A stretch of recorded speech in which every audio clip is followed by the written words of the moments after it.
ಮುಡಾ ಹಗರಣದ ಬಗ್ಗೆ ಸಾಕಷ್ಟು ಜನ ಮಾತಾಡ್ತಾ ಇದ್ದಾರೆ. ಅಶೋಕ್ ಇದಕ್ಕೆ ಸಂಬಂಧಪಟ್ಟಂಗೆ ಕಿಡಿಕಾರಿದ್ದಾರೆ. ಇದರಲ್ಲಿ ಆಗಿರುವಂಥದ್ದು ಒಂದೆರಡಲ್ಲ 4,000 ಕೋಟಿ ಗುಳುಂ ಮಾಡಲಾಗಿದೆ. ಮುಡಾದಲ್ಲಿ ಸಿಎಂ ಪತ್ನಿಗೂ ಕೂಡ 50-50 ಅನುಪಾತದಲ್ಲಿ ಸಿಕ್ಕಿದೆ ಸೈಟು. 1997ರಲ್ಲಿ ಪ್ರಾಧಿಕಾರದ ವಶಕ್ಕೆ ಪಡೆದಂಥ ಭೂಮಿ ವಿಚಾರಕ್ಕೆ ಸಂಬಂಧಪಟ್ಟಂಗೆ ಮಾತಾಡಿದ್ದಾರೆ. 2021ರಲ್ಲಿ ಸಿಎಂ ಪತ್ನಿಗೂ ಕೂಡ ಪರಿಹಾರ ಸಿಕ್ಕಿತ್ತು. ಮುಡಾ ನೋಟಿಫೈ ಮಾಡಿ ಕೈ ಬಿಟ್ಟಂತ ಭೂಮಿಗೂ ಕೂಡ ಕೈ ಹಾಕಲಾಗಿದೆ. ಇನ್ನು ಇದಕ್ಕೆ ಸಂಬಂಧಪಟ್ಟಂಗೆ ಸಿಎಂ ಪತ್ನಿ ಪಡೆದಂಥ ಪರಿಹಾರ ಇದೆಯಲ್ಲ, ಆ ಪರಿಹಾರದ ವಿಚಾರಕ್ಕೆ ಸಂಬಂಧಪಟ್ಟಂಗೆ ಸಾಕಷ್ಟು ಚರ್ಚೆಗಳೆದ್ದಿದೆ. ನೋಡಿ, ಸಿಎಂ ಪತ್ನಿ ಮುಡಾಗೆ ಬರೆದಿರುವಂಥ ಪತ್ರ. ಮೈಸೂರು ತಾಲೂಕು ಕಸಬಾ ಹೋಳಿ ಕೆಸರೆ ಗ್ರಾಮದ ಸೋಣ್ಸೋ 3.16 ಎಕರೆ. ಇಲ್ಲ, ಇದು ಆದೇಶ. ಇದು ಮೈಸೂರು ನಗರಾಭಿವೃದ್ಧಿ ಪ್ರಾಧಿಕಾರದ್ದು ಅದರಲ್ಲಿ ಸೀಲ್ ಕೂಡ ಇದೆ. ಅದರಲ್ಲಿ ಅವ್ರು ಹೇಳ್ತಾರೆ, ಆದೇಶ ಸಂಖ್ಯೆ ಸೋಣ್ಸೋ ದಿನಾಂಕ 1/2/2015 ಅನ್ವಯ ಶೇಕಡ 50-50 ಅನುಪಾತದಲ್ಲಿ ಭೂ ಮಾಲೀಕರಿಗೆ 38,284 ಅಡಿ ಅಳತೆಗೆ ಸಮನಾಗಿ ಅದನ್ನು ನೀವು ಪರಿಹಾರ ರೂಪದಲ್ಲಿ ನೀವು ನಿವೇಶನ ಮಂಜೂರು ಮಾಡಿ ಅಂತ ಆದೇಶಿಸಿದೆ. ಇದು ಆದೇಶ ಪತ್ರ. ಇದು ಮುಡಾ ಕೊಟ್ಟಿರುವಂಥ ಆದೇಶ ಪತ್ರ.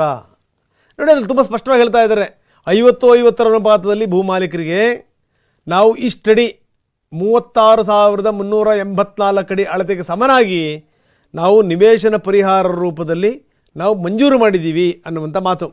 ಅಂದರೆ ಸಿ ಎಂ ಪತ್ನಿಗೆ ನೀಡಿದಂಥ ಪರಿಹಾರದ ವಿಚಾರಕ್ಕೆ ಸಂಬಂಧಪಟ್ಟಂಗೆ ಈಗ ಚರ್ಚೆಗಳಿದೆ.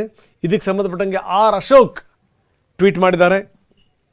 ಆರ್ ಅಶೋಕ್ ಹೇಳ್ತಾರೆ, ಇದರಲ್ಲಿ ಆಗಿರುವಂಥದ್ದು 4,000 ಕೋಟಿ ಹಗರಣ.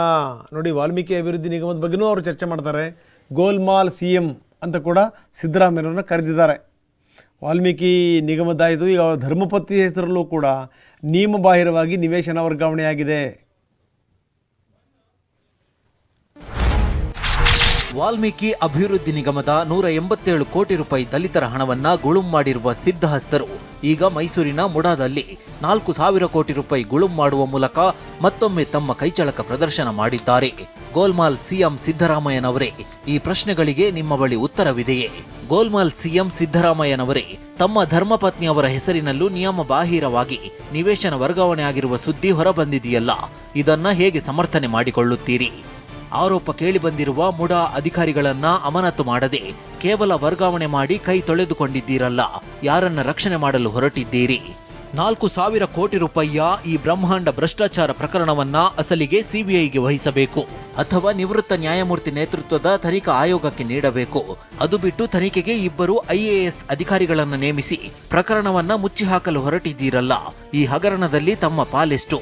50-50 ಅನುಪಾತ ಹಂಚಿಕೆಗೆ ಅನುಮತಿ ನೀಡಿದ್ದು ಯಾರು? ಪರ್ಯಾಯ ನಿವೇಶನ ನೀಡುವಾಗ ಅದೇ ಬಡಾವಣೆ ಬಿಟ್ಟು ಲಾಭದ ಬಡಾವಣೆಗಳಲ್ಲಿ ಅವಕಾಶಕ್ಕೆ ಶಿಫಾರಸು ಮಾಡಿದ್ದು ಯಾರು?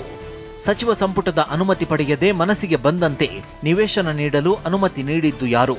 ನಿಮ್ಮ ತವರು ಜಿಲ್ಲೆಯಲ್ಲಿ ಸ್ವಂತ ಊರಿನಲ್ಲಿ ತಮ್ಮ ಆಪ್ತರ ಸಚಿವರ ಇಲಾಖೆಯಲ್ಲಿ ಇಂತಹದೊಂದು ಬೃಹತ್ ಹಗರಣ ತಮ್ಮ ಗಮನಕ್ಕೆ ಬಾರದೆ, ತಮ್ಮ ಕೈವಾಡವಿಲ್ಲದೆ ನಡೆಯಲು ಸಾಧ್ಯವೇ?